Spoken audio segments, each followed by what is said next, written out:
Okay, I'm now recording, and I'm going to allow for live transcript, which I will attempt to ignore because I don't like seeing whatever I say show up as some kind of auto-corrected Finnegan's Wake and something word salad. But there might be enough coherency to help you, so I'll leave it there.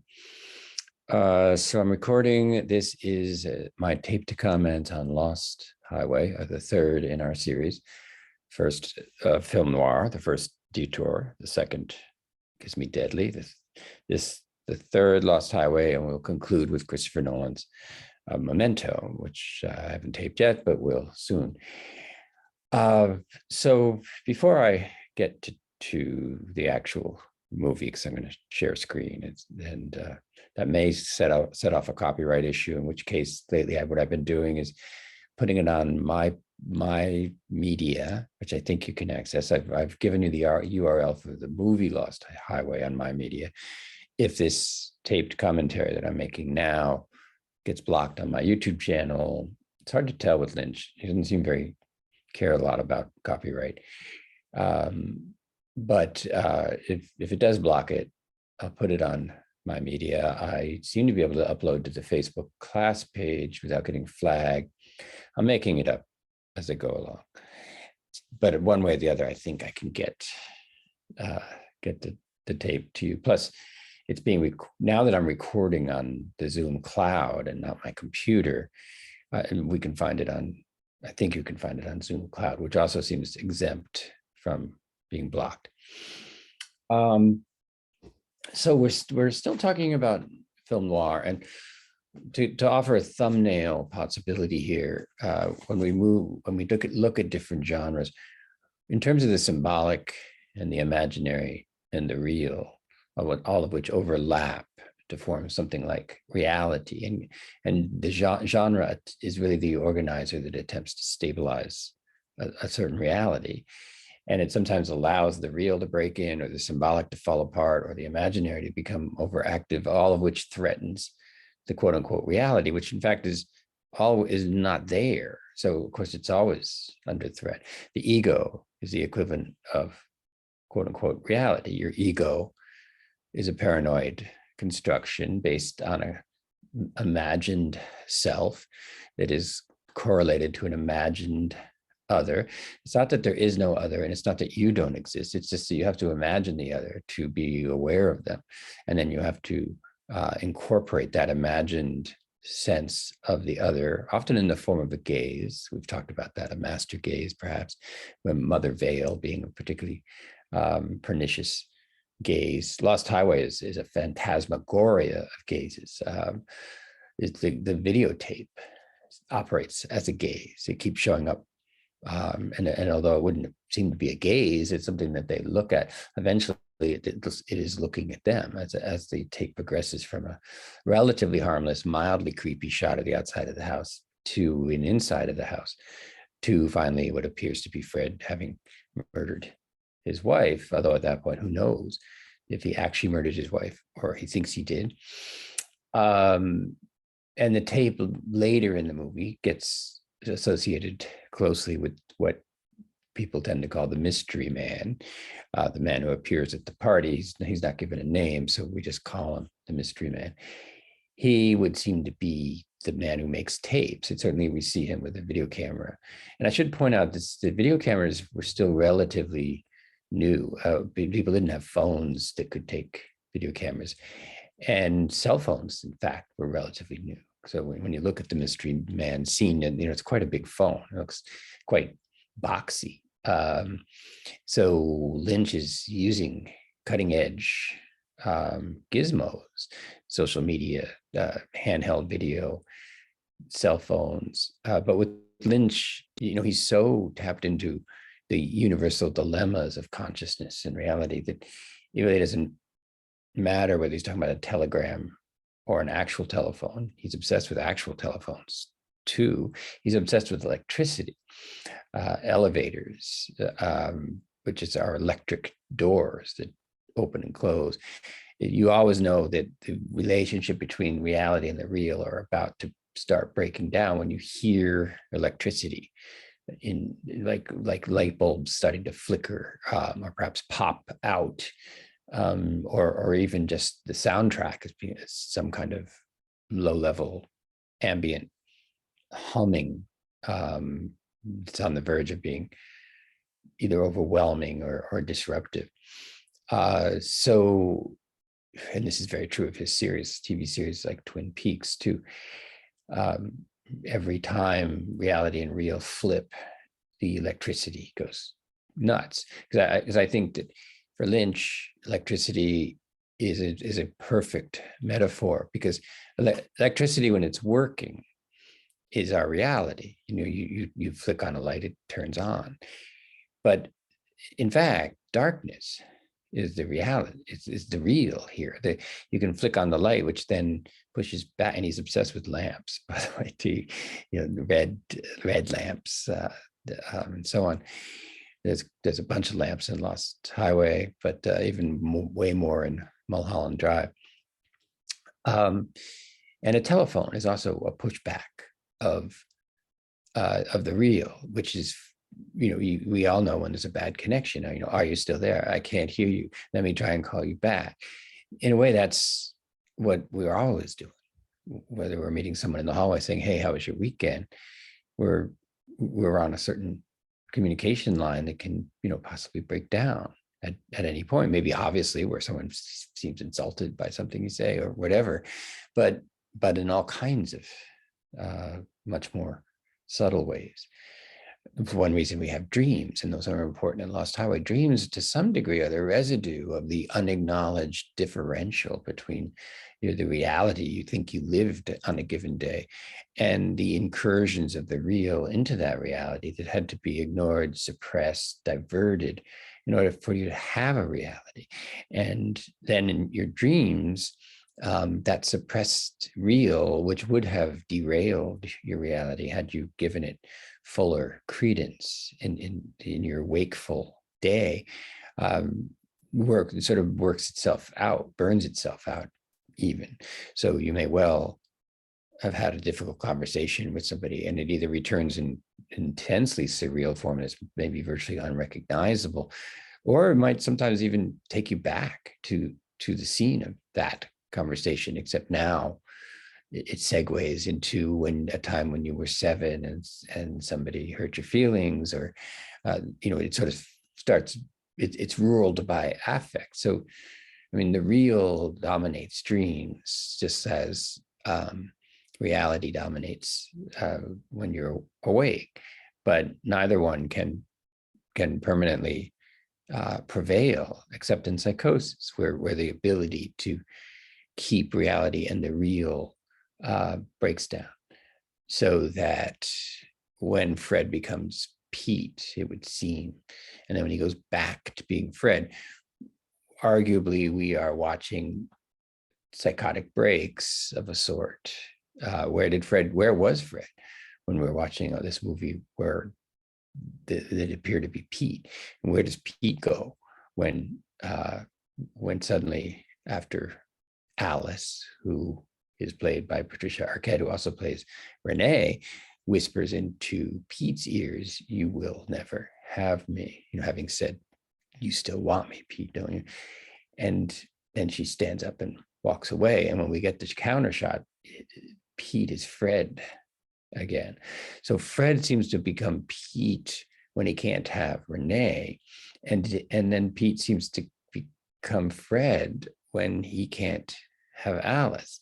And Alice and Renee are, of course, the same, not just the same actress, but it's very like Vera and Susan in Detour. And for the sake of argument, I would propose that this Lost Highway is virtually a remake of Detour, except that in Detour, the real is still kept as far away as possible. And reality is constantly being shored up. I mean, this was, after all, a 1940s Hollywood movie that was supposed to be the B show of a double feature. So it can't be Lost Highway it wouldn't have been approved by the studios. They would have assumed that Edgar Ulmer was in an alcoholic haze or had had a breakdown, and that he in fact had failed to make a film. So Detour has a storyline, but it's a storyline that's constantly flipping. I mean, who's to say? Haskell comes off a lot like Dick Laurent, who's also called Mr. Eddie, depending on which side of the looking glass you're on. And you can make a case that is there anybody in Detour except Al? Is Al Haskell? Is Haskell Al? Because it makes almost more sense that, Haskell falls out of the car and he's like, oh my God, everyone will say I murdered him. There's no, it doesn't look like really like that.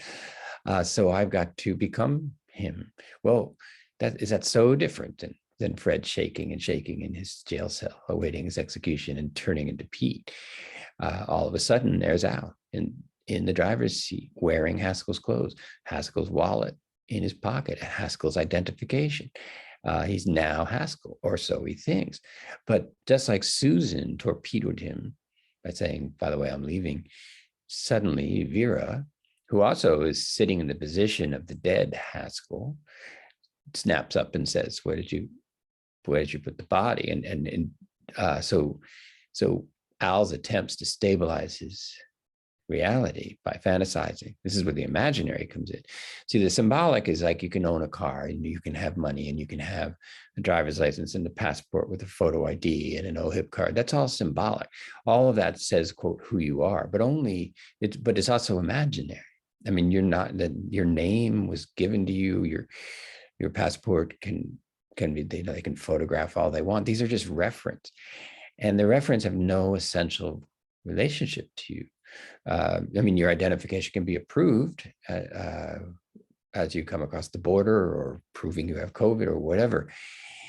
You can prove something, but you can't prove that you are the proof, because typically the proof is simply something that allows the you that's not connected to a referent to do something. I mean, the reason you need a passport is that nobody knows who you are, and the passport doesn't really say who you are.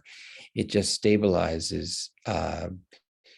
It's a document that keeps track of things you've done, which are then substituted as quote unquote who you are. So obviously, if you're on some terrorist no-fly list, that's one thing, or wanted for a felony, or you're not really a Canadian or a U.S. citizen, theoretically the passport will flag that.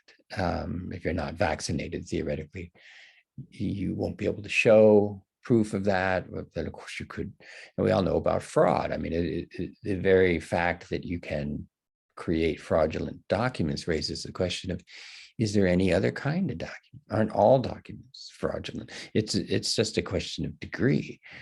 So my passport's fraudulent. I'm not a passport. But it's on the spectrum of fraud. It's legitimate, and it actually is my picture. That actually is the name I was given. That actually is the day and year I was born. That's my height. That's my eye color. None of those things are fraudulent. But the idea that I am the equivalent of this passport, that is in all ways fraudulent. We constantly try and stabilize an identity because there's never any such thing. The identity is the sum of the parts of the symbolic, the imaginary, and the real, which we try and arrange in such a way that it doesn't break down our reality and break down our ego. And in film noir, especially, which is very much about men, and which is why the women are so fantastic, in a sense. Like the women are, whether it's Alice and Renee, or Susan and Vera, or even in Kiss Me Deadly, Velda and Lily, who's also someone who's also not Lily. But the women in film noir, they're often called femme fatales, which is obviously a French term for fatal woman, and that's a tradition that goes all the way back to Eve. That somehow Eve persuaded Adam to eat the apple, or Pandora's box. The Greek myth has a lot of so-called femme fatales. But when you look at a femme fatale, you're really looking at men struggling to not feel symbolically castrated.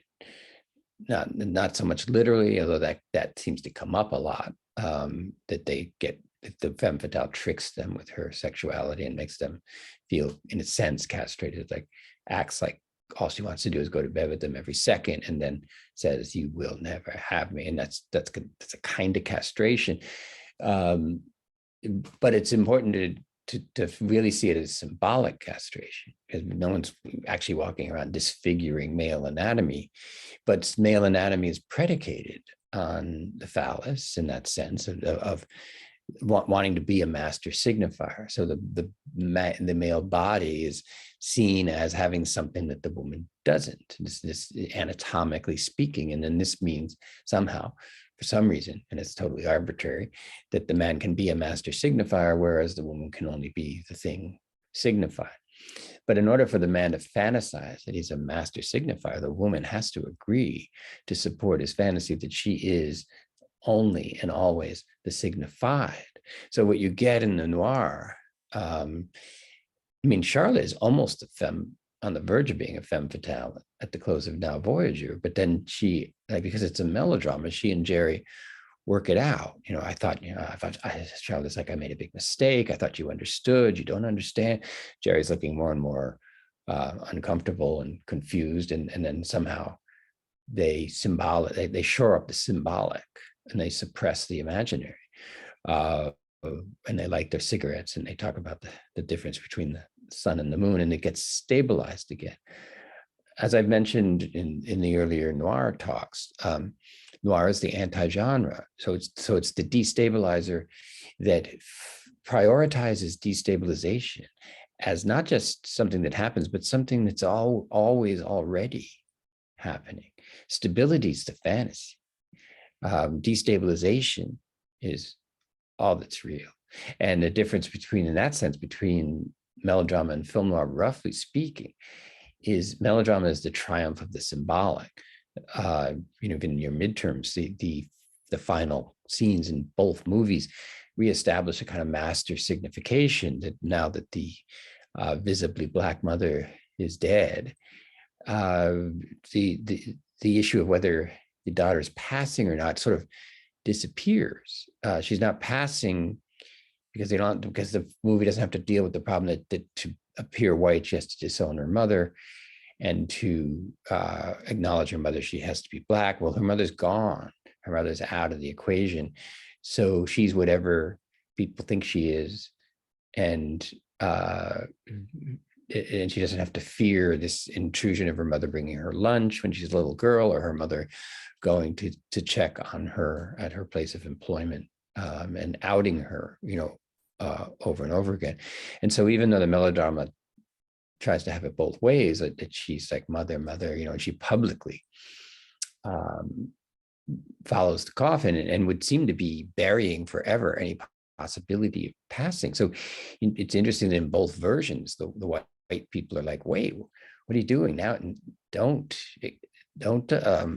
align yourself with your mother. There's people watching. Come with us. You look white. And now we can just forget that your mother was dark, because all that stuff was obviously imaginary in the first place. It's like, why did God make us Black? God didn't make anybody Black or white, whether there's a God or not. These are power positions. These are positions of privilege. It's just a strategy of naturalizing unequal distribution of wealth and power. So just to summarize a lot of what I just said, thank God I remembered to record. The self is a sign without a referent. So the ego is a construct in constant search of acknowledgement of something that will make it feel like the equivalent of a referent. And the problem with the femme fatale is that they're a treacherous referent. Charlotte comes out, stabilizes herself as a referent for Jerry. In a way, Angela is allowed to become a referent for Lester, that the kind that he actually needs, not just him sleeping with an 18-year-old, is really going to help his identity in the long run. Angela actually stabilizes him and restores him to the somewhat imagined status of being a father. Carol never does get that. Carol of American Beauty never does find a stable referent, and neither does Carol of Safe. So that's a statement like that. Self is a sign without a referent. That's true in film noir. That's true in melodrama. The difference between these two genres is that melodrama invents and imagines a stable referent, and it ends the film on that note. And film noir doesn't. There's just the slippage continues. I mean, the very last scene of very last shot of Lost Highway is a great example of that. His head starts shaking again. What's he going to do? Is he going to become Pete Drayton again? Or is he going to become someone else that we haven't seen before? But he does seem about to shift out of this identity. And of course, the car and the road is a brilliant continuation of the use of the car and road in Detour. And the opening scene of Lost Highway, it can be compared very closely to Detour. The difference seems to be that instead of being shot out the back, so you watch your past, perpetually being where you no longer are, you've got this much more accelerated modernity where the past is, the present moment is still disappearing under your tires at this furious rate, which the yellow lines mark. Those yellow lines flashing, but the yellow lines look like a way to mark your travel into the future, but they're not numbered. They're referenced that you can try and see as signifiers of you, but they're not. And so often the road and the car and the map and knowing where you are and taking the right exit, all this stuff can be used as yet another way to map out your, chronically paranoid ego construct, which is why getting lost in a car looking for, and it's so difficult. And I'd be curious if you've had this experience in your own life, but nothing stresses a romantic relationship more than a road trip where you're lost. Why did you tell me it was exit 2? I did tell you, you weren't listening.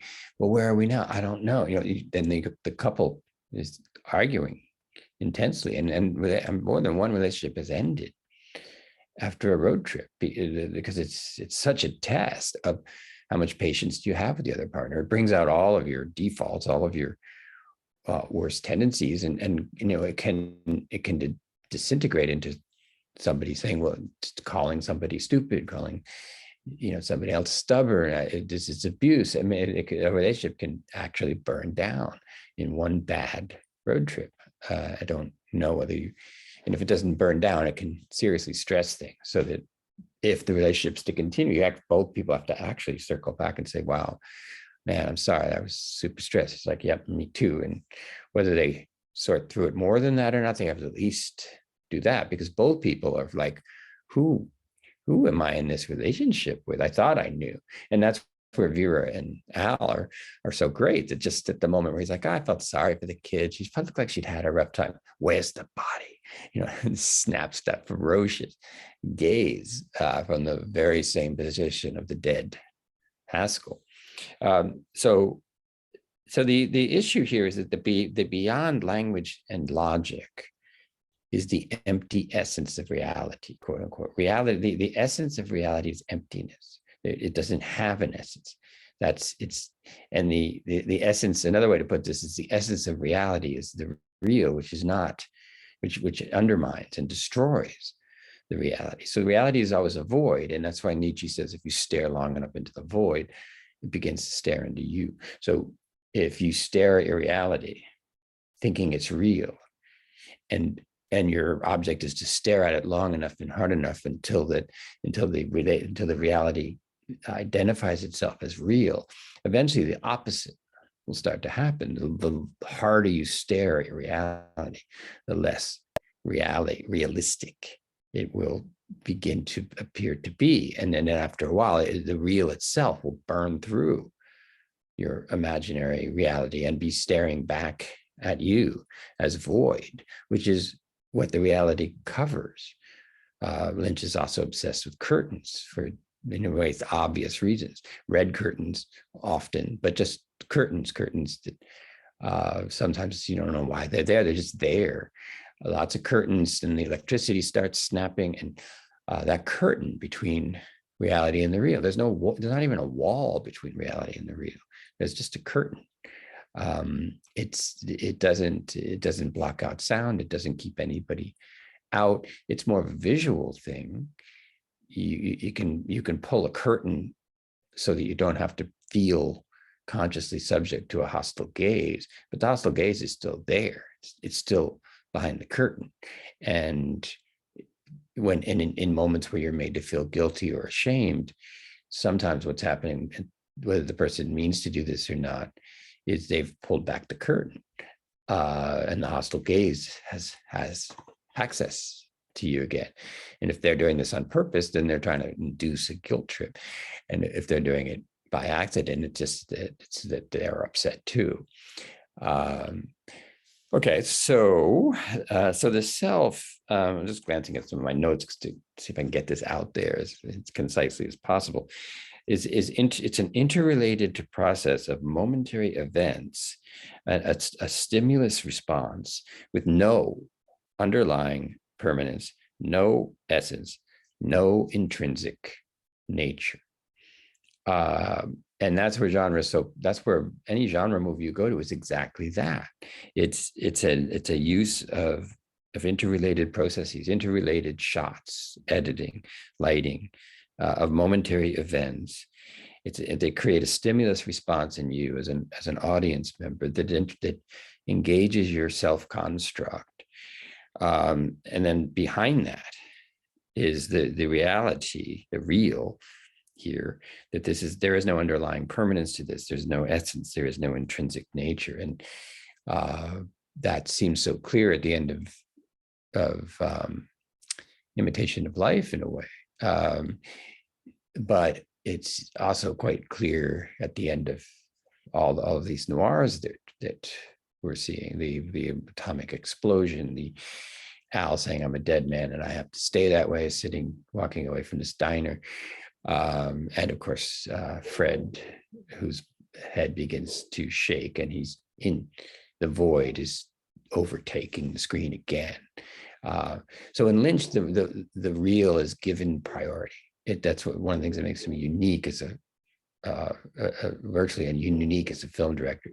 Hitchcock could do it some, and among other things, if those of you who've heard me on Vertigo, if you've had A11, the homage to Vertigo is also very, very clear. Alice and Renee refer us back to Kim Novak, the actress who played both Mrs. Elster and Judy, although except that she was in fact Judy in the movie, and then she agrees to perform as Mrs. Elster. Whereas again with Lynch, since he removes the guardrails, to use a road term, even more, it's not, who's more real, Alice or Renee.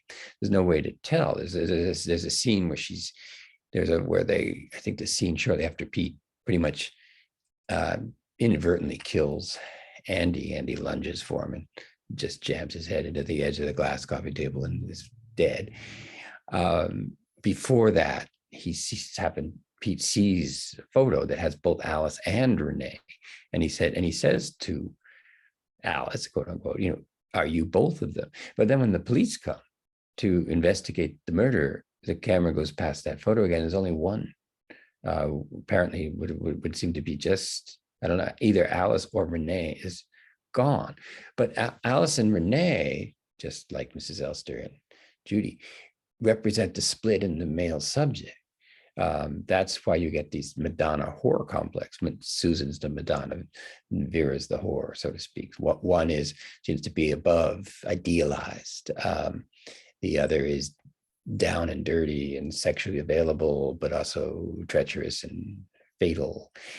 And it's like the man can't imagine a single woman, or if he's with a single woman, he's always trying to figure out which is she. So one of the things that stabilizes men, oddly enough, is in order to ignore the split in them, they split the woman, and which is why relationships can go south if they begin with a sense that if you're the idealized Susan person, then as any evidence that as a woman you have your own sexual basis is seen as not as a frightening betrayal. That's obvious when he realizes that Judy was only pretending to be Mrs. Elster, and he basically accuses her of being a whore, really, a prostitute, and he had held her up as a Madonna previous to that. So the split in men is imposed on the women, and so the women are then gauged as where is this person on the spectrum of, and it's impossible for women. Is the impossibility of femininity is you have to be either a Madonna or a whore. Obviously, that can't be the same thing. So there's this, a woman is, and it can be quite baffling. I can't speak personally because I'm not a woman, but I imagine it's quite baffling, particularly as you begin to learn relationships, that who am I to this guy? I thought everything's fine and now everything's terrible. What happened? I'm still who I am. Well, are you? Not to them. I mean, you never were. And to some degree, the other is never a stable other. So something and it's definitely not your quote unquote fault. It's not I mean, all that Judy did was what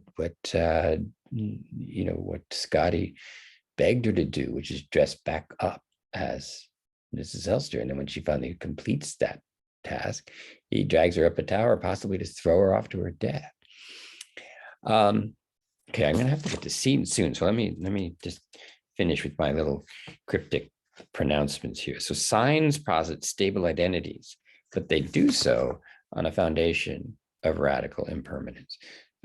Bridges are very important in Vertigo, but anything, the architecture in noir is very spanning, like the buildings in Kiss Me Deadly. It's not clear what's holding anything up. There's a lot of alleys and tunnels and steep stairways. The architecture looks chronically unstable. It could even be filmed at a tilt or with a canted camera. Dr. Caligari did that. The 1919 German Expressionist film just literally skewed all the sets so that we felt like we were in the mindset of someone psychotic. So the imaginary has to imagine that the signs that posit this stable identity are recording what's actually there, but they aren't. So you have to, in a sense, you imagine yourself in relation to how you imagine others.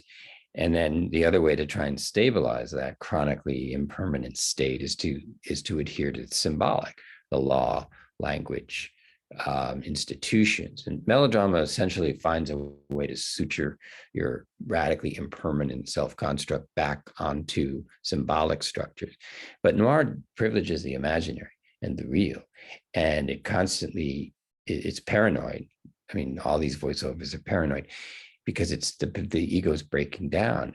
And in melodrama, that breakdown, Charlotte's breakdown in her room, is depicted as that is a fantasy, that there's nothing wrong with you, Jacques says. Well, maybe that's true, but to some degree, Charlotte is being forced into a chronic relationship with her impermanence as anything other than her mother's extended desire of her. And so she's just sitting there compulsively carving boxes. Ivory boxes, a compulsive, repetitive attempt to say that I am something. I'm empty, but I am something other than my mother's desire. But all I can do is compulsively reiterate that point, and I can't occupy the space that's represented inside this ivory box. Not until she's gone to Cascade and gone on her cruise and begun her reconstruction via the gaze of Jerry, who to some extent also becomes an imaginary father figure. And I think that may be another reason that it ultimately makes sense to fully stabilize her relationship with Jerry. Charlotte has to acknowledge a sexual attraction and then make it clear that that's taboo. I mean, that's the Oedipal complex in a nutshell. You both in a father-daughter relationship, neither the father nor the daughter want it to be sexualized. They want the attraction to be safe in that regard, which is why, any kind of sexual abuse from a father figure is so profoundly destroying of a woman's capacity to stabilize her impermanence, because they're the very father figure whom she would turn to for access to the symbolic order. And of course, the father's dead and long gone, and now Voyager, and the mother has stepped in and not given Charlotte her inheritance, and has stepped in between the father and Charlotte, but not between the father and Charlotte's brothers, as a point that Charlotte makes.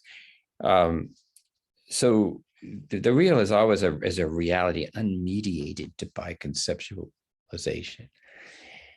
And the great Philip K. Dick, he was sort of defining reality. He didn't know Lacan or the real, but he had a great definition, which really was to explain that the real that's always behind reality. He said, reality is what is still there when you no longer believe in it. So, which really means the real. The real that's behind your reality will emerge when you no longer believe your reality, and there's still something there. Because we like to think that if we ever have to change our view of reality, and we often do, there isn't something behind the reality that will begin to emerge while we're readjusting our reality. But this is why breaking up with somebody you love, for instance, is so hard, because it creates an opening for the real. Like, who am I at all? Who was I in this relationship? Who am I now? Who am I ever? And you can feel like you're falling into a void when you break up with someone, as endless love songs can attest. And you're looking for that feeling of unity again. And the idealized love songs, to me, they make me nervous in a way. Like, I love you completely, you love me completely, you have my heart, I have your heart. I'm like, oh my God, what could possibly go wrong? Everything. Valentine's Day is sort of lurking around the corner in that regard, that desperate attempt. Valentine's Day is a holiday for stabilizing the illusion of your ego coherence in relation to an other that you can only imagine, who's in fact imagining you. Well, they put that on a Valentine's Day card. Nobody asks me about this stuff. Hallmark Cards never returns my calls. Okay,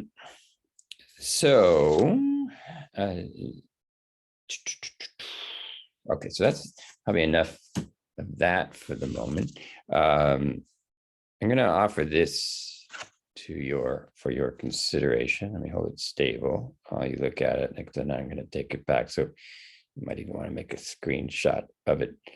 But I broke down Lost Highway in terms of all the major characters and what's at the center of their overlapping.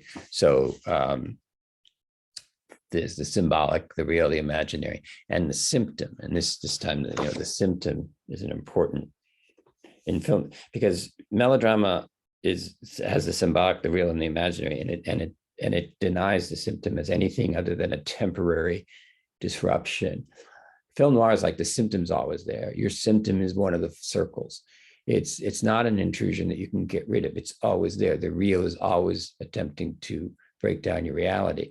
So in some ways, as with existentialism, film noir is brutally honest. Like, accept that your reality is always under pressure from your real, and don't try and get rid of the real. Don't try and say, oh, now my reality is exempt from the real. That's a prelude to disaster in a way.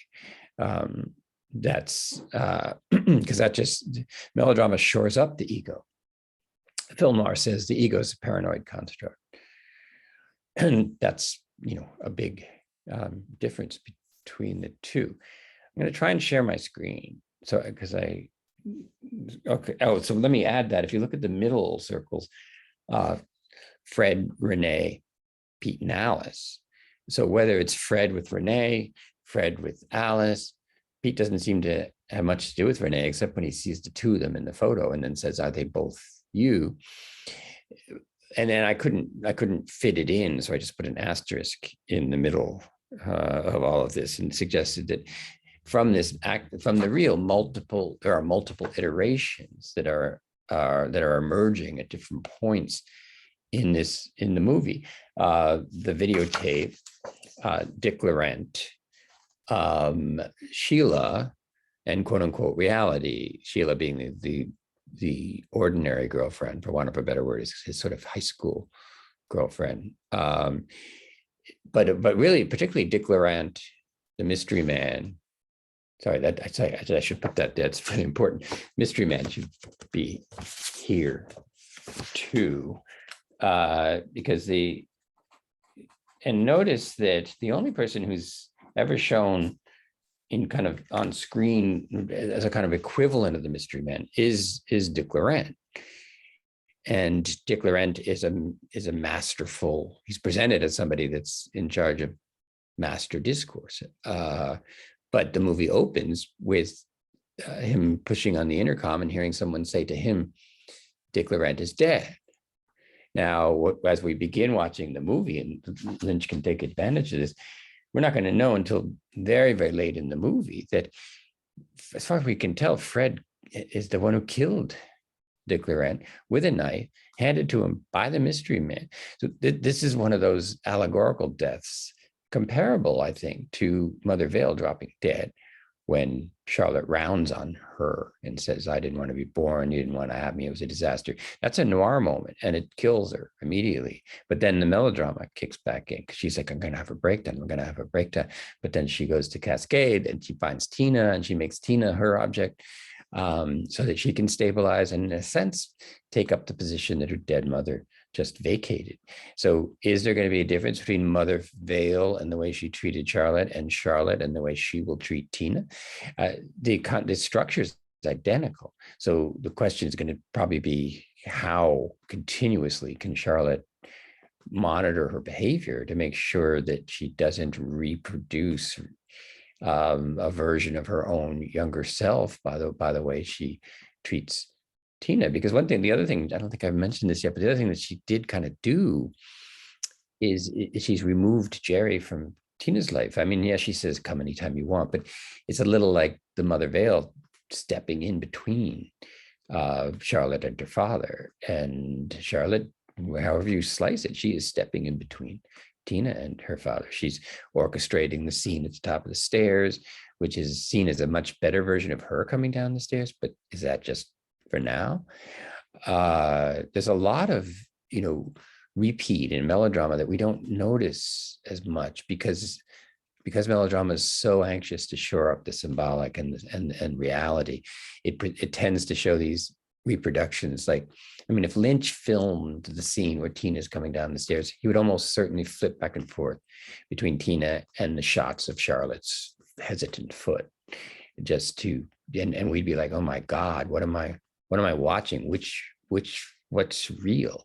And Charlotte would have her head would have started shaking. Is she the Charlotte Vale that made the ivory boxes, or this Charlotte Vale who seems to now not have any fear that there's a void behind her reality? But there is, and Jackwith is monitoring it. He's the gatekeeper, so that Charlotte's void doesn't overwhelm her again. But how reliable is Jackwith as the gatekeeper? Jackwith is arguably the equivalent of the mystery man in melodrama. But in melodrama, the mystery man is going to always be a stable, someone stable who reintroduces the symbolic, whereas it's the exact opposite. Same position, but the mystery man is the opposite of Jackwith. Where Jackwith would knit up and cover over and put a curtain up, the mystery man is constantly taking the curtain down. I'm here and I'm at home. You know me. You invited me in. Call me. I can be in two places at once, because I am both your reality and the unacknowledged void of the real behind your reality. Okay, so I've got to figure out the share here. Where'd my share button go? Okay, share screen. Okay, and then go to this, and then share, and then go to full screen. And I'm up in my ivory box in the corner, acting as the real behind this movie, but that's not going to help much with this movie. because I'm liable to have the void is liable to start staring back into me as I stare at this movie. But you see from this still shot, the yellow lines that are coming flashing. Let's just take a look at, I don't know, 20, 30 seconds of this.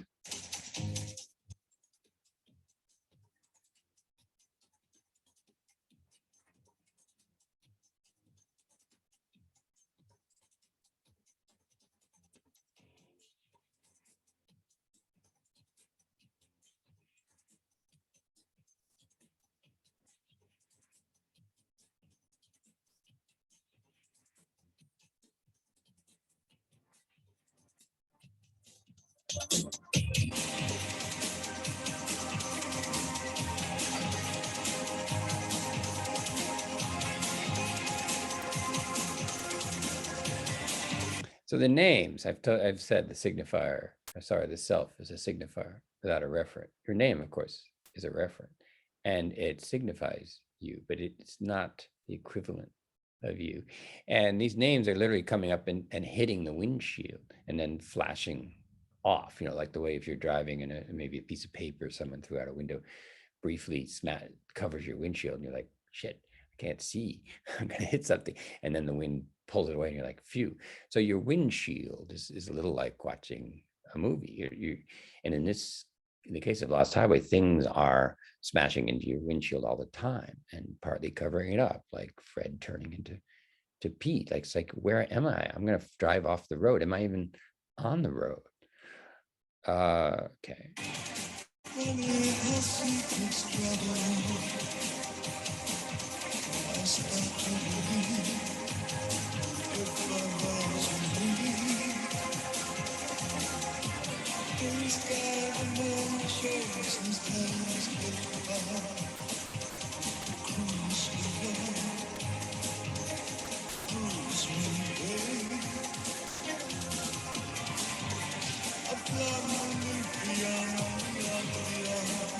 So the songs are very carefully chosen. And Lynch is famous for his soundscapes, and sometimes his soundscapes don't get the attention and praise they deserve because his images are so astonishing. But the way he crafts and connects sounds, which really has to be called soundscape because it's kind of surround sound.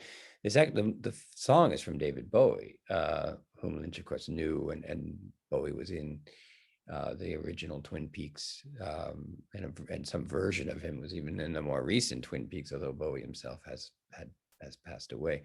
I believe the name of the song is Delusion. I have to double check that, but it's something about deception, delusion, breakdown.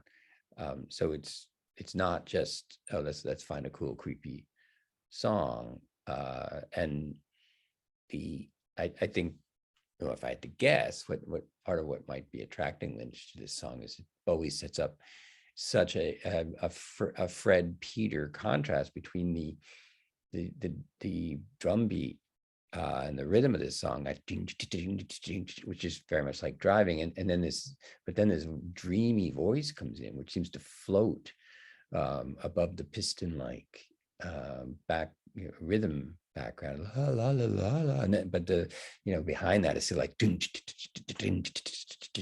so you can almost, in a song, you can almost imagine someone's driving and trying to imagine that they are as directed and forward moving and organized and coherent as this car that is hurtling down a road, but in fact who you are is floating and wispy and ephemeral above. And Al Roberts obviously makes that very clear. He's hitchhiking, he becomes Haskell, then they get into the mechanics of trying to sell the car, but he doesn't have insurance, and then Vera doesn't want to do it anyway because she has this even more fantastic idea that he can, or is it?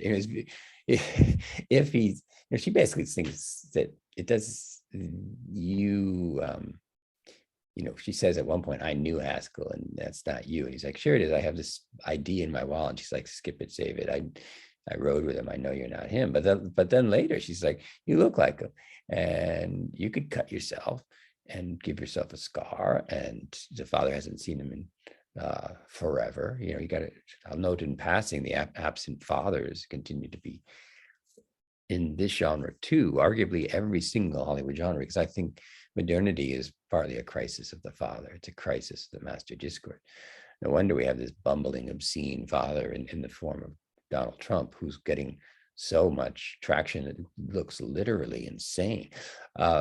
We haven't had an old-fashioned Old Testament father figure bellowing, using the megaphone of social media for a long time. So Trump, to me, it looks, obscene in the literal sense of being off scene, like from some imagined elsewhere.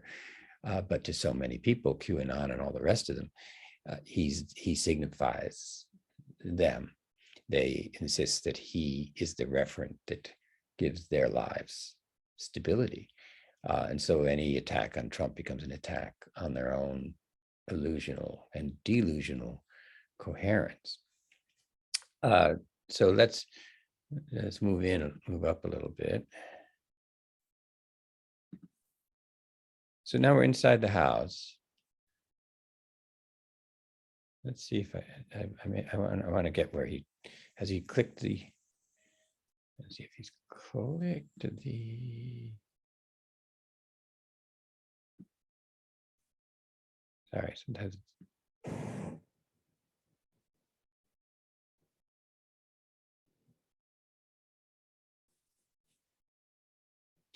Notice how long Lynch held that black. He's not afraid to hold black screen, because he basically is saying there's a black hole behind every projected image. So, and then the lighting becomes the glowing cigarette from Fred actually inhaling. So lighting is supplied by his breath. There's no electricity in this scene, no external lamp. And back to black as soon as he stops inhaling on the cigarette in this extreme close-up.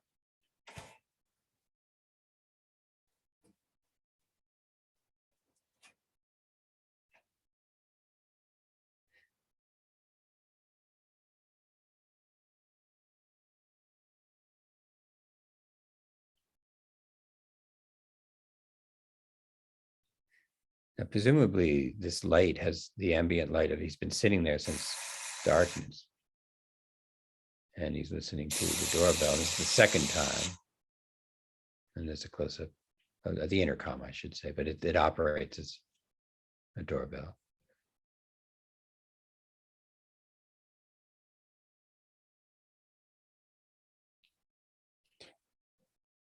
Notice how Fred doesn't direct, the camera doesn't keep Fred in the center. It's like if Fred happens to move past the camera, he's recorded. And if he doesn't, he isn't. The camera gives him no priority. It gives him no subjectivity. It gives him no agency. It's more interested in the way that he tries to connect himself to reference. So we get an extreme close-up of his finger. We get an extreme close-up of his cigarette. Remember the gigantic coffee cup in the opening scene of Detour. This is set up early, very early in noir. Objects are more real than we are, because we imagine objects to shore up our subjectivity, just like we imagine others to shore up our self, which means that others and objects are always threatening and looming and in danger of showing that they are they're not connected to us at all. I love the fact that you can see the word "listen" underneath the button that he's pushing, and the other button is "talk." Because when we talk, we're trying to bring our imaginary existence into reality, and when we listen, we are being spoken into reality. And typically, while talking is like Gabriel in The Dead when he gives his after dinner speech. If you've had A10, you can forcibly make the room listen to you while you're talking, and then that creates a kind of audio mirror for you. So that's one of the few moments that for instance, that Gabriel relaxes in that whole story, but it doesn't last. It starts to fall apart later. And So we're more vulnerable when we listen, because then we're being talked into existence. Of course, listening to someone flattering us, um, it does shore up our ideal ego, but listening to somebody tear us down or scold us or belittle us or abuse us, humiliate us, does the opposite. So either way, listening is a vulnerable position, which is why some people are very inclined to not allow themselves to be interrupted. If you get speaking of Trump again, he won't.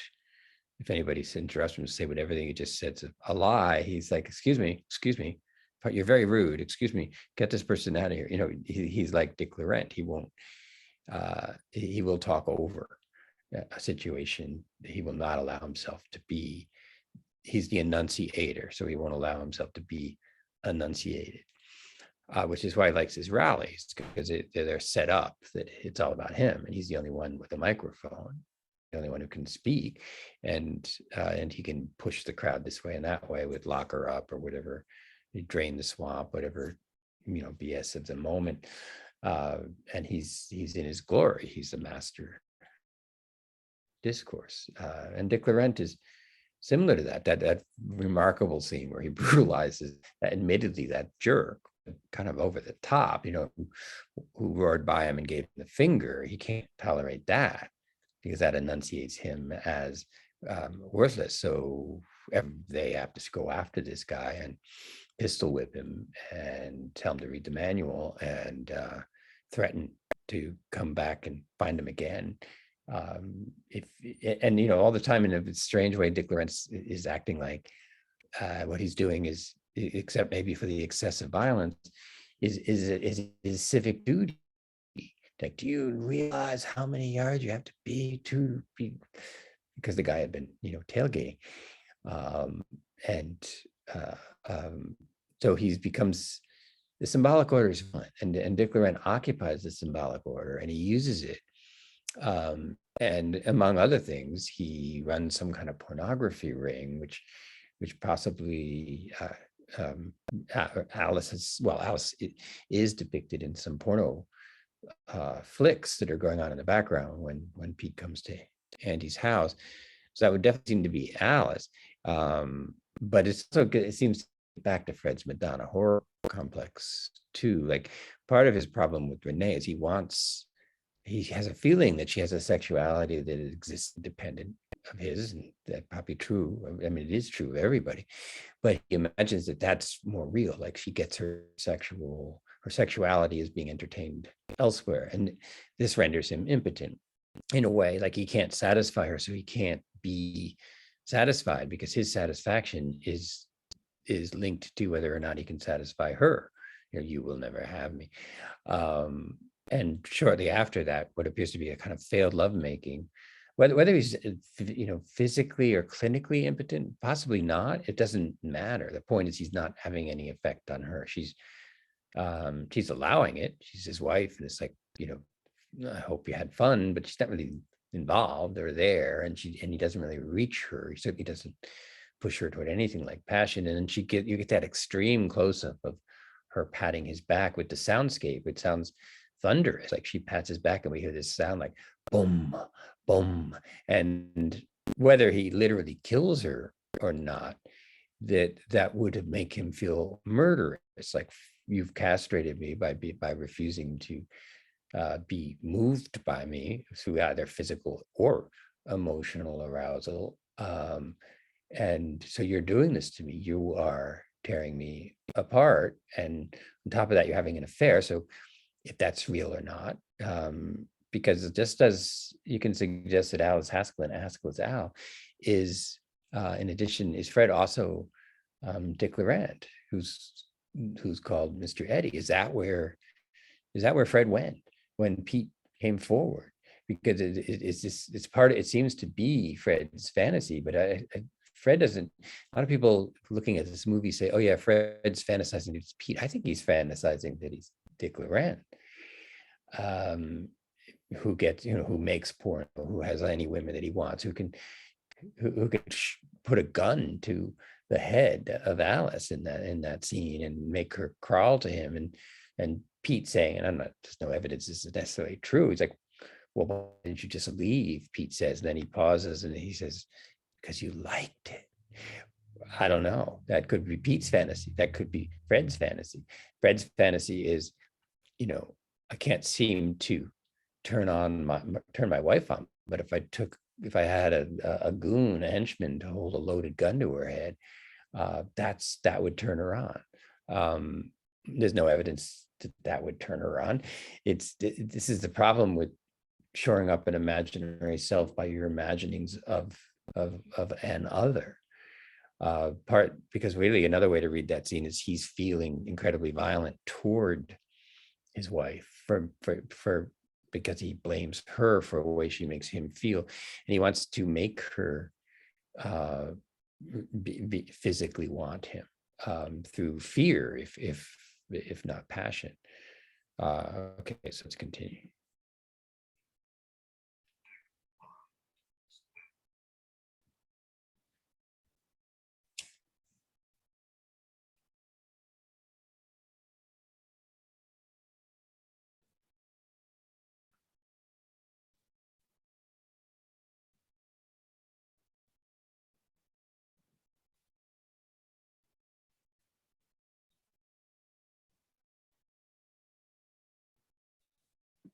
Okay, so you hear the sirens.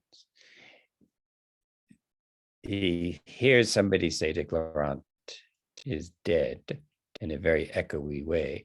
It isn't until the very end of the movie that we'll see him run up the steps to his own house, say into the intercom, Dick Laurent is dead, and then jump down the steps again. The police are arriving. Well, this is the sound of the police arriving. So this is an impossible scene.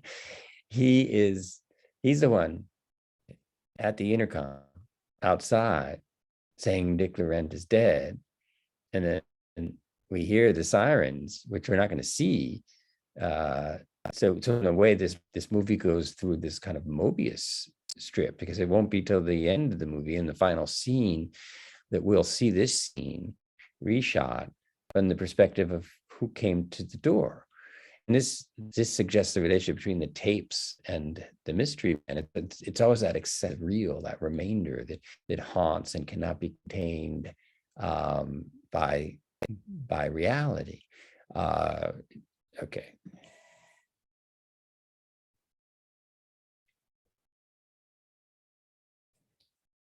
So that is, the car is gone. And we only hear those sirens for about 5 or 6 seconds. It's incredibly subtle of Lynch, and I don't know how much he expected the audience to remember. Oh wait, I think I heard sirens at the beginning of this movie. But that's the way the construction of reality works for the moviegoer. Like, you're trying to figure out what this movie's about, and you're like, what's happening with Fred? Okay, this man got up. His name is Fred. He went to the intercom. Somebody said Dick Laurent is dead. Okay, so well, I guess I'll wait and we'll figure out who Dick Laurent is. Well, you won't for a long time.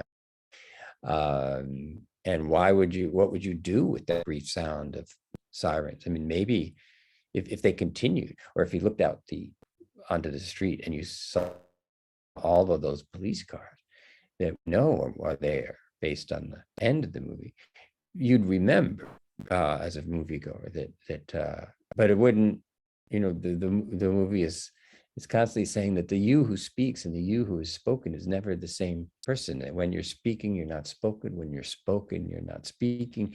There's a split in you that can never be resolved. But the purpose of reality is to suture that split inside of you.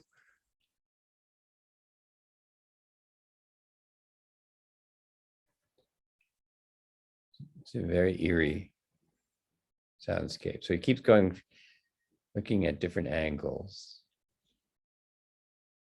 There's nothing there. And talk about paranoid. We don't know why. And now we get a counter shot of what he looks like in the window behind glass, and then further away. This is almost this cuts to the point of view. Notice this blackness. 1, 2, 3, 5, like 5, 6 seconds of blackness. And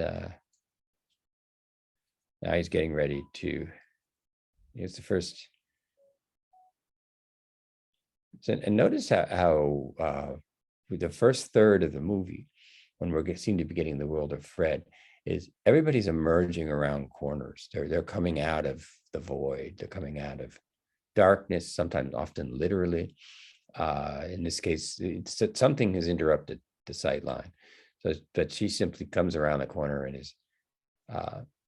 is there, and she can disappear just as quickly. So this house is very specific. When we get to Pete's house, it's a very different house. It's almost lit more like melodrama.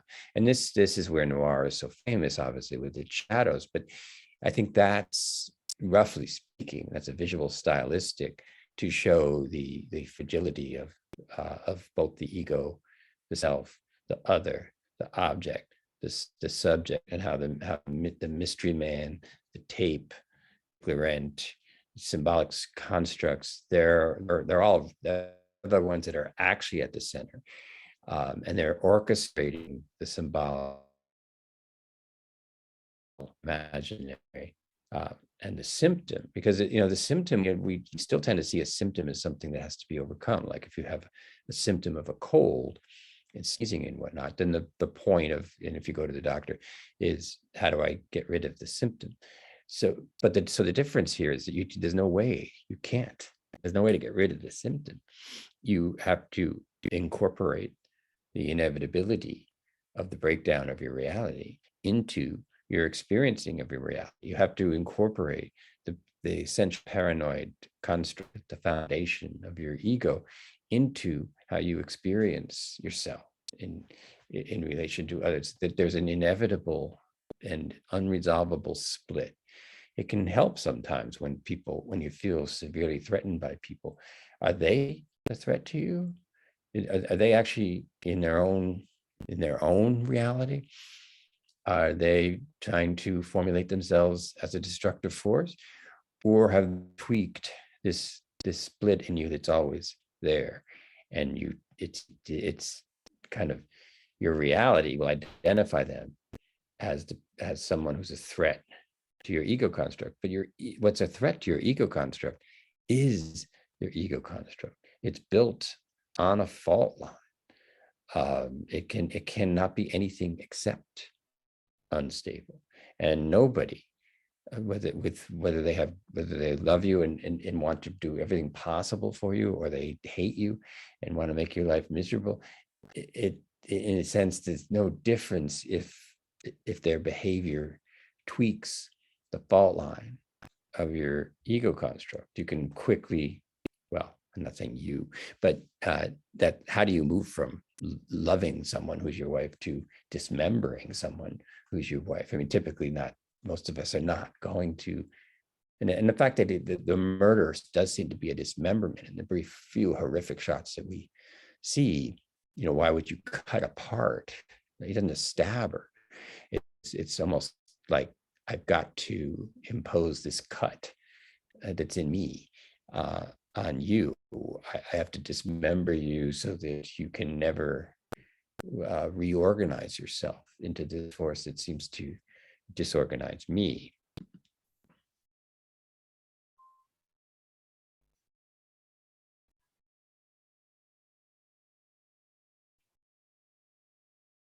And again, the black comes out of the black.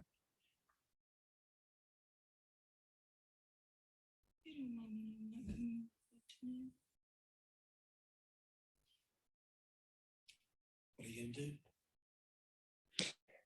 So the question she says is, you don't mind not coming to the club tonight? Using intonation to indicate that's a question.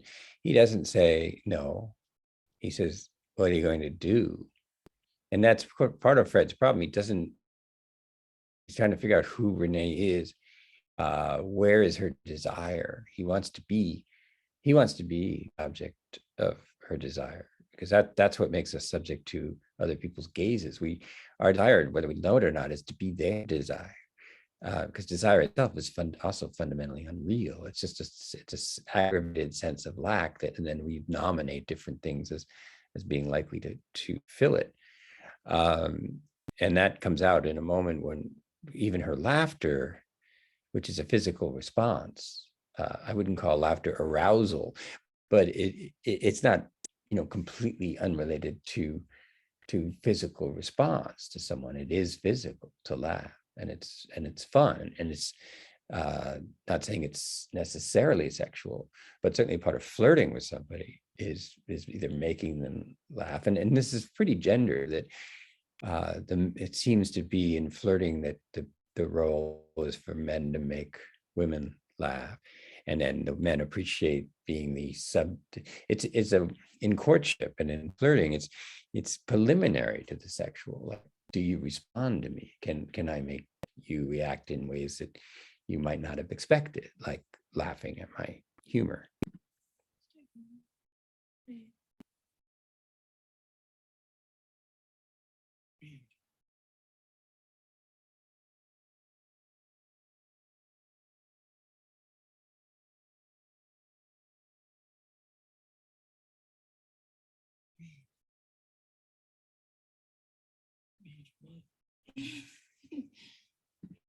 So the first thing she says is stay home, read, and you do get the impression of all the time. Keep bearing in mind, I don't know if Renee's even there or not in a sense.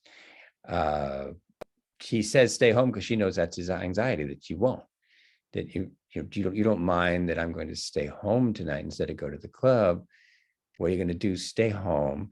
And increasingly, this could be his paranoia. It's like, that's exactly what she's not going to do, because halfway through his recital at the club, he will call home, and then we will get these kind of haunting images of the phone ringing and then this empty, black, silent house. Remember that this will be echoed in another weird way when the mystery man makes him call his home again. Only this time it's the mystery man that picks up and says, hello, I told you I was here. Or is this the beginning of Fred's homicidal jealousy? That it's when he called home and nobody answered that his conviction that she was having an affair began to grow. And eventually, if she is having an affair with anyone, it would have seemed to be Dick Laurent, and Dick Laurent is him. So is she having an affair with him, with her own husband? He doesn't seem to think he's Dick Laurent, but he seems to want to be. That because Dick Laurent is also seen as a master signifier for sexual arousal in partners. It's Dick Laurent who makes you laugh or respond. So she can't help laughing. And notice how he incorporates this as the best he can do, that my desire is to be your desire.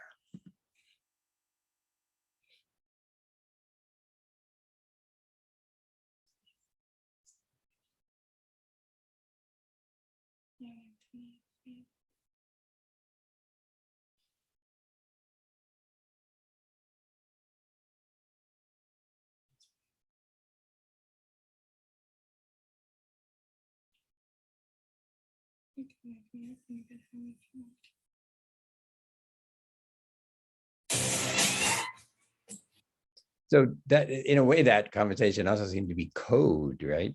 Because if you watch that with the sound off and without a dialogue, it is sexual. He's moving in sexually with his arm, on the wall behind her. He leans in, and she says, "I like to laugh, Fred." It's hard to not hear the word laugh as I like to be sexual, and then he says, that's why I married you. I married you because you like to laugh because I can still make you laugh. I can still make you want me, because that's such a subtext in this movie. You want me, you'll never have me. And that's true. I mean, no matter how much you want someone, and no matter how much they give themselves to you, you never have them.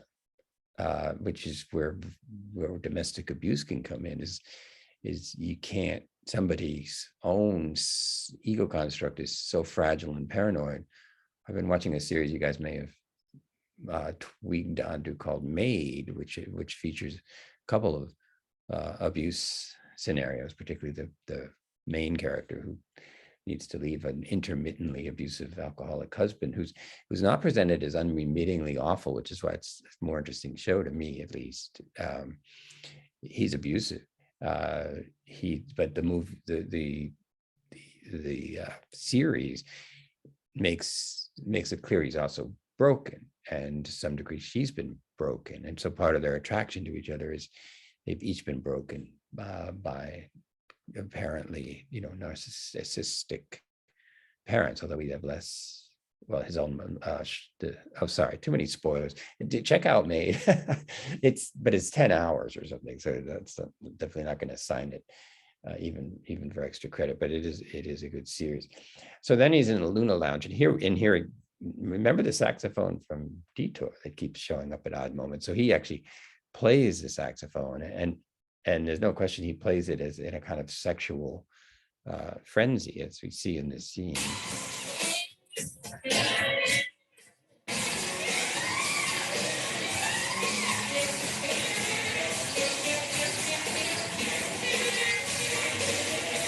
So Lynch's editing here, the jarring flashes, it's similar to his editing when Fred becomes Pete, similar to his editing when Pete becomes Fred.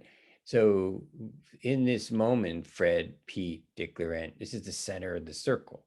This is this. And that liminality where there are no barriers and no boundaries. But on his break, we'll get that phone call.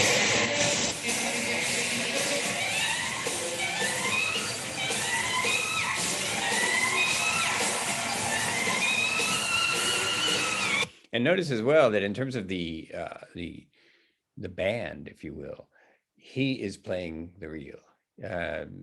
In jazz, arguably the drums and the bass can often set up the reality, the melody of the song, and then whether it's Miles Davis or Coltrane or others, they shred the reality and the melody, but the reality and the melody are allowed to keep coming back in. So jazz itself is a genre of music, and I could do a whole thing on that, because rock and roll privileges the backbeat to overcome the fragmentations of the real, whereas jazz puts the real front and center and just allows the melody, and it's possible, to the degree that all of these jazz, rock and roll, the blues, they all came out of an African-American slave tradition. So it's perhaps not surprising that it's a form of music that is continually trying to shore up a reality that continually breaks down, and is continually trying to find a strategy to survive that process. That's kind of a different lecture, so I won't go there.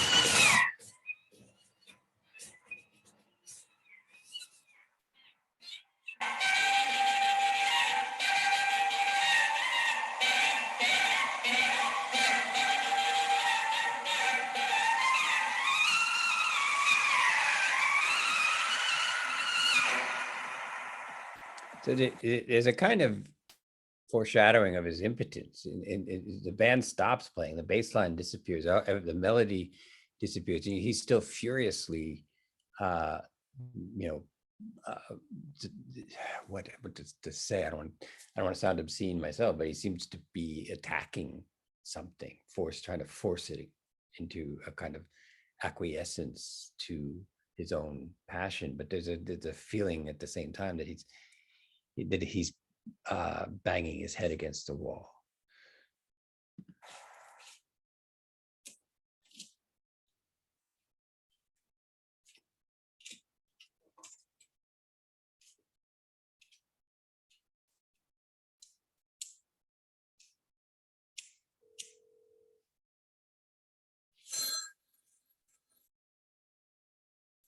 So trust Lynch to make a dolly zoom shot toward a very conventional looking phone appear ominous and unstable.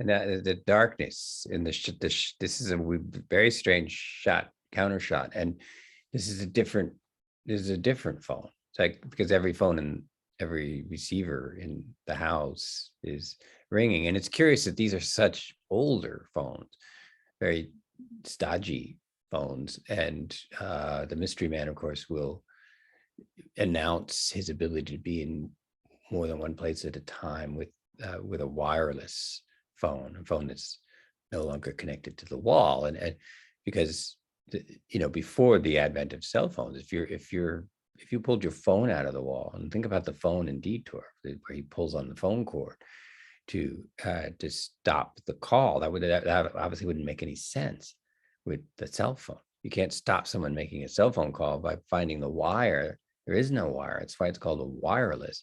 Now, Detour, I don't think is predicting the wireless, but I think Lynch is having some fun here. That you have a movie like Detour, where a woman is strangled with a telephone cord, and then you have of course the reel. If the reel has a phone at all, it's going to be wireless. The reel is wireless. It's an unmediated reality.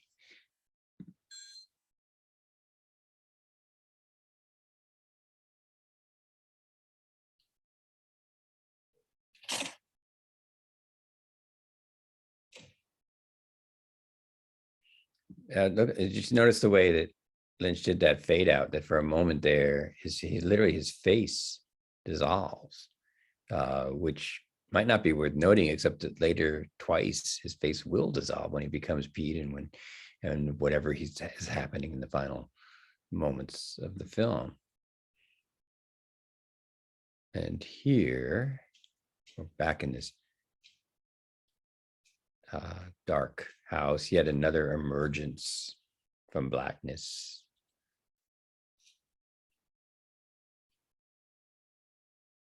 And he's back home. And of course, she had said before, you can wake me up later if you want, which seems pretty much an invitation to, you seem interested in me sexually.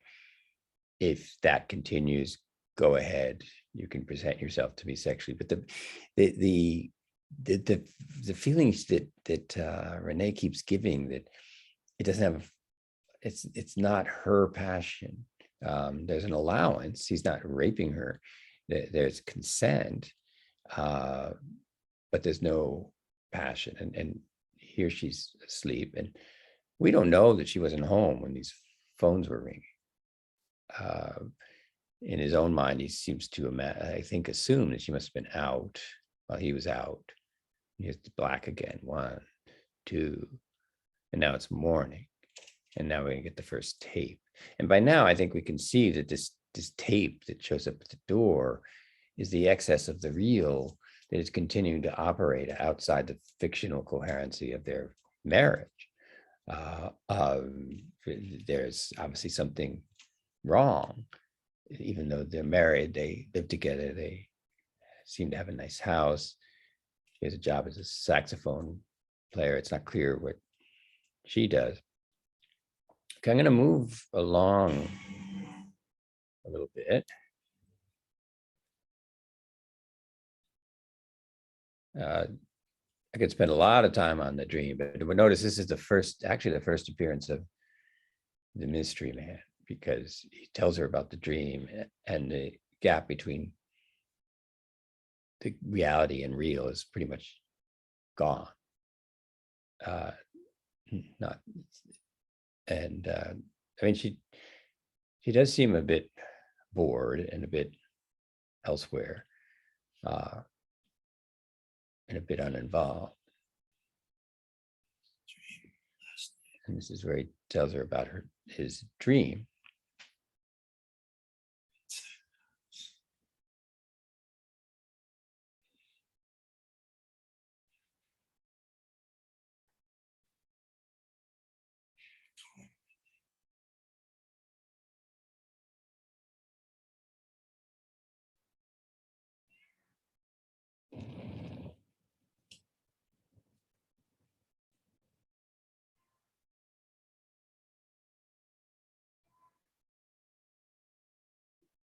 So this is the dream, and notice that the dream is the inverse of what's going on in his reality. And in reality, he's walking around his house, he's calling her when he's at the club, saying, Renee, where are you? But what he kind of means is, where am I? Because if I can't find you, I don't know who I am.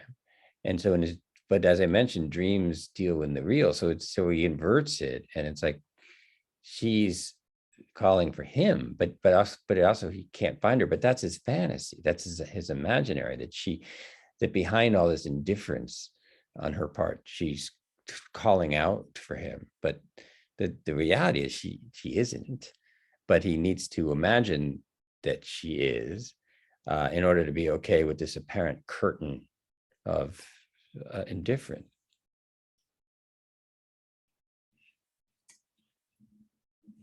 I couldn't find you. That's the theme of all of this.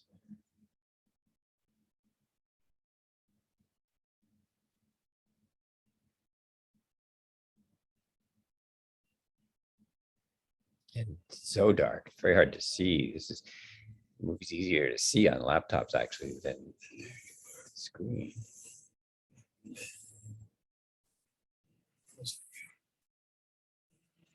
It wasn't you. It looked like you.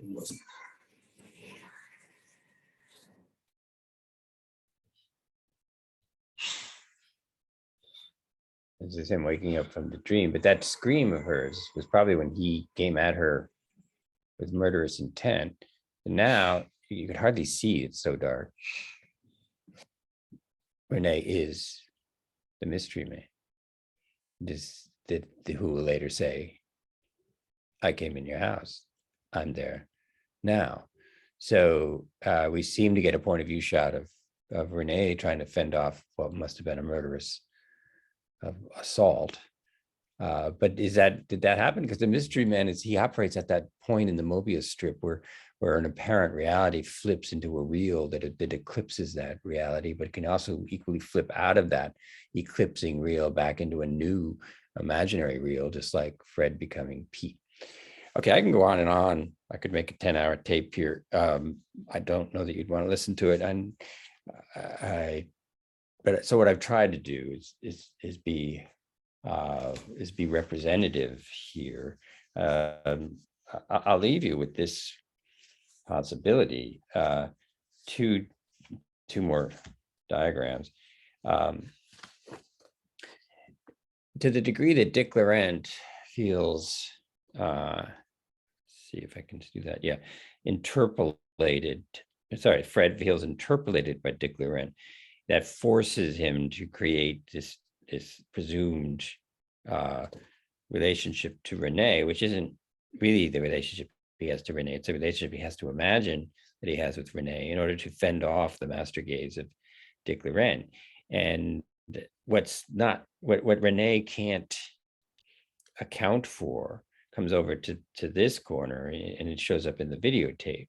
And the videotape at the same time underlines the split that's in Dick Laurent and Fred in the first place. Because let's not forget, we see that split, that Dick Laurent, that Fred is downstairs and he says into the intercom, Dick Laurent is dead. And then Fred is upstairs and he pushes listen and he hears Dick Laurent is dead. And then the symbolic order of the sirens, are sounding in the background to shut down this imaginary Mobius strip. So then this, in the second part of the movie, suddenly it's a new attempt to be Pete, and to direct his gaze at Mr. Eddie, or who's also Dick Laurent, and the result of that is Alice, who's actually seems to be Dick Laurent's girlfriend. Arguably, Renee is Dick Laurent's girlfriend, where Renee may be having an affair with Dick Laurent. At least that's what seems to happen when Pete becomes Fred long enough to go into a hotel room to see Dick Laurent and his wife together. So it's like part of Fred is worried about Dick Laurent taking his woman, but Dick Laurent seems to be an alter ego fantasy of Fred in a different time. So the result is Alice, but in both cases it goes back to the tape. It's underlying uh, whether it underlines Dick Laurent, it underlines Fred, it underlines Pete. And the thankless task of the woman, the femme fatale, whether it's Alice or Renee or even Sheila, is they are fantasy figures that the men attempt to force into becoming a stabilized figure of their of reality, so that they can the woman's performance can shore up the gap, the split in them, and thereby vanquish the real and stabilize reality. But the mystery man is for pretty much the real, incarnate, unrepresentable, impossible, two places at once. But let's not forget, we saw Fred and Dick Laurent. We saw Fred in two places at once in the beginning of the movie. We just didn't realize it, and that's what movies help us do, typically, but not in Lynch.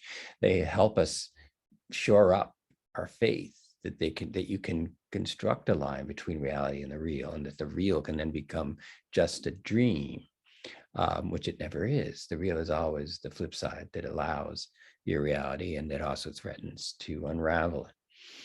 Okay, I got to stop on that cheerful note. Longer tape than usual. A hell of a film. I didn't even scratch so much of it, and we'll do more on our open class night. But this will set us up for Memento too, and for noir in general. So I hope you enjoyed this. I'm going to stop sharing, and I'm going to, how do I do that? If I stop sharing, will I show up after I do this? Sort of. If I do this. Okay. Am I here? Apparently. Are you there? Apparently. Do you guys shore up my illusion of coherency? Well, not so much after you've done a midterm, because you're like, what? I worked hard. What is this? I need 2 more points. I need this. I need that. And I'm like, wait, you guys are not an extension of my fantasy of myself as an all-knowing, omniscient professor who could not possibly be misunderstood. Yeah, apparently. Now, added to that, I'm doing the midterms.